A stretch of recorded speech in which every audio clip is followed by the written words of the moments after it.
नमस्कार, मैं हूं एजुकेटर यशवंत भारद्वाज। आज अंतर्राष्ट्रीय बालिका दिवस है और इस मौके पर मैं देश की तमाम बेटियों को, दुनिया की तमाम बेटियों को ढेर सारी शुभकामनाएं देना चाहूँगा। इसके बाद हिंदुस्तान की बेटियों के नाम एक बहुत ही खूबसूरत पैगाम मशहूर शायर मजाज लखनवी का, उसकी दो पंक्तियाँ मैं यहाँ कहना चाहूँगा। तेरे माथे पे ये आंचल बहुत ही खूब है, लेकिन तू इस आंचल को एक परचम बना लेती तो अच्छा था। बेशक देश की बेटियों ने ना सिर्फ धरती पर बल्कि आसमान की बुलंदियों में भी अपनी कामयाबी का परचम लहराया है। अनगिनत नाम हैं जिन बेटियों ने देश का नाम रोशन किया है, हर क्षेत्र में, हर फील्ड में।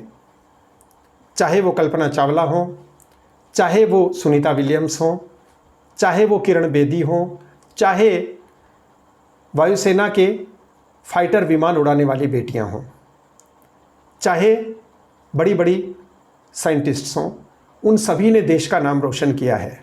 लेकिन हम अपनी बेटियों को क्या दे पाए, यह विचारणीय प्रश्न है। अंतर्राष्ट्रीय बालिका दिवस पहली बार 11 अक्टूबर 2012 को मनाया गया था और उसके बाद हर साल 11 अक्टूबर को अंतर्राष्ट्रीय बालिका दिवस मनाया जाता है। असल में इस दिवस को मनाए जाने के पीछे जो मकसद है वो ये है कि बेटियों के साथ किसी तरह का भेदभाव ना हो, उनको अपनी काबिलियत के मुताबिक आगे बढ़ने और कुछ कर दिखाने के मौके मिलते रहें, उनकी योग्यता को दुनिया में पहचान मिले, उनके साथ किसी तरह का भेदभाव ना हो और बेटियों की प्रतिभा को निखरने के लिए एक समय और अवसर मिले। लेकिन तस्वीर इससे बिल्कुल उल्टी है। हमने अपनी बेटियों को कितनी सुरक्षा दी, कितनी गरिमा के साथ उनको जीने का हक दिया और कितना आगे बढ़ने के अवसर दिए, ये अलग बात है।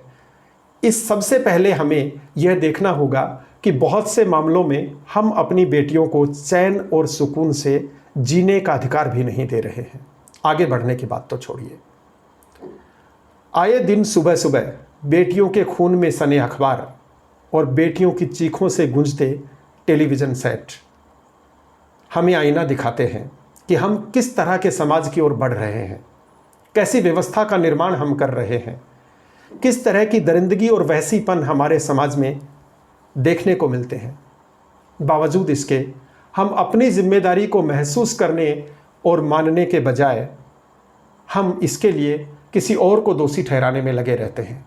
कभी हम पुलिस को दोषी ठहराते हैं, कभी सरकार को, कभी प्रशासन को और कभी कभी तो बेटियों को भी इसके लिए दोषी ठहरा देते हैं। बड़ी शर्म की बात है। हम असली मुद्दे से हमेशा भटक जाते हैं। जब कभी ऐसा कोई अपराध होता है तो हम पीड़िता के लिए न्याय की मांग करने से पहले पीड़िता का जाति धर्म ढूंढते हैं, उसके बाद आरोपियों का जाति धर्म ढूंढते हैं, उसके बाद हम तय करते हैं कि इस अपराध का विरोध किया जाए या नहीं, पीड़िता के लिए न्याय की मांग की जाए या नहीं। और सबसे बड़ी बात हम यह भी देखते हैं कि इसमें कौन सी राजनीति पर क्या असर पड़ेगा, किस पार्टी को नफ़ा होगा, किसको नुकसान होगा। ये सब चीज़ें हम देखते हैं, यानी मानवता को तार तार कर देते हैं जब किसी पीड़ित बेटी के साथ खड़े होने के बजाय हम किसी जाति धर्म या राजनीति के साथ खड़े हो जाते हैं। यह सच बहुत कड़वा है, लेकिन देर सवेर हमें स्वीकार करना होगा। हम अपने आप को इसके लिए जिम्मेदार क्यों नहीं मानते? क्यों नहीं हम ये महसूस करते कि हम जितनी शिक्षा या जितनी सुरक्षा के, जितने बचाव के उपाय अपनी बेटियों को सिखाते हैं, उससे कहीं ज़्यादा उन दरिंदों को शिक्षा दें, अपने बेटों को अच्छे संस्कार दें और जब कहीं कुछ गलत होता है तो न्याय की मांग करें, बिना जाति धर्म और राजनीति पर विचार किए। लेकिन ऐसा बहुत कम होता है। हम अपने बेटों को अच्छे संस्कार नहीं देते, हम उन्हें तहजीब नहीं सिखाते, हम उनको सलीका नहीं सिखाते कि किसी दूसरी बेटी के साथ कैसे बर्ताव किया जाए। हम उन्हें यह नहीं सिखाते कि जैसे तुम्हारे घर में तुम्हारी बहन है, वैसी ही दूसरी लड़कियां भी तुम्हारे लिए सम्माननीय हैं। कभी वक्त ही नहीं मिलता हमें इन चीज़ों पर विचार करने का।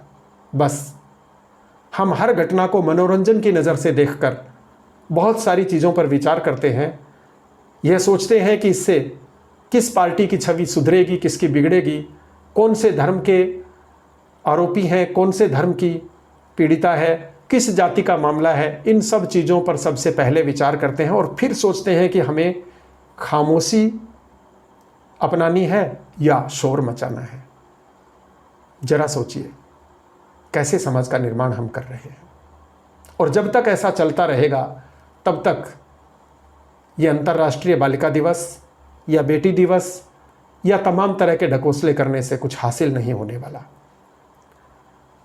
घटना घटित हो जाने के बाद हम मोमबत्तियां लेकर सड़कों पर उतरते हैं, लेकिन जिस वक्त घटित हो रही होती है उस वक्त अपनी आंखों से देखकर भी हम उसका विरोध नहीं करते, पीड़िता की मदद नहीं करते, दरिंदों को रोकने की कोशिश नहीं करते। इस सच को जितना जल्दी स्वीकार कर लिया जाए और जितना जल्दी हम अपने सामाजिक ढांचे में इन चीज़ों को ढाल लें कि सबसे पहले अपने बेटों को शिक्षा दी जाए। जितनी जिम्मेदारी परिवारों की है उतनी ही जिम्मेदारी मैं बहुत ईमानदारी से स्वीकार करता हूं कि शिक्षकों की भी है, जिनके पास हर दिन बच्चा 6 घंटे रहता है। उनकी भी ड्यूटी बनती है कि सिर्फ किताबों के पाठ पढ़ाने के अलावा वो अपने स्टूडेंट्स को अच्छे संस्कार दें, उन्हें कुछ जीने का सलीका सिखाएं। ये उनके भी हक में है, क्योंकि अगर आप ये सोचते हैं कि मेरा बेटा खतरे में नहीं, खतरा किसी की बेटी को है, आप मत भूलिए कि जब वो दरिंदगी करेगा तो गिरफ्तार भी होगा, उसे सज़ा भी मिलेगी और उसकी पूरी ज़िंदगी तबाह हो जाएगी। ऐसा दिन ना देखना पड़े, इसलिए सबसे पहले बेटों को सलीका सिखाया जाए, उन्हें व्यवहार के तरीके सिखाए जाएं और उन्हें कानून का भय भी दिखाया जाए। सिर्फ कड़े कानून से और सज़ा से सुधार नहीं होगा। हमने देखा है कि दिल्ली के निर्भया कांड के वक्त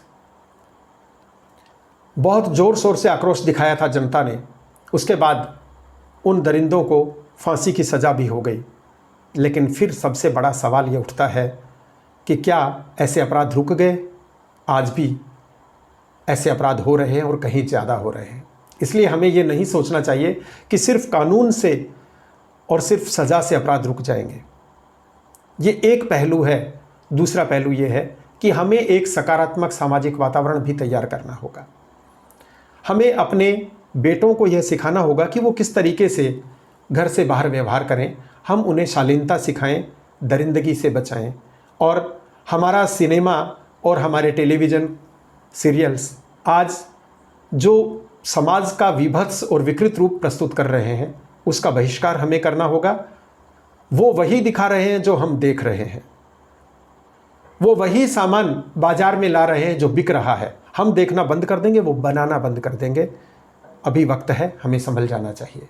हो सकता है मेरी बात बहुत से लोगों को कड़वी लगे, लेकिन ये सच है, इसे देर सवेर स्वीकार करना ही होगा।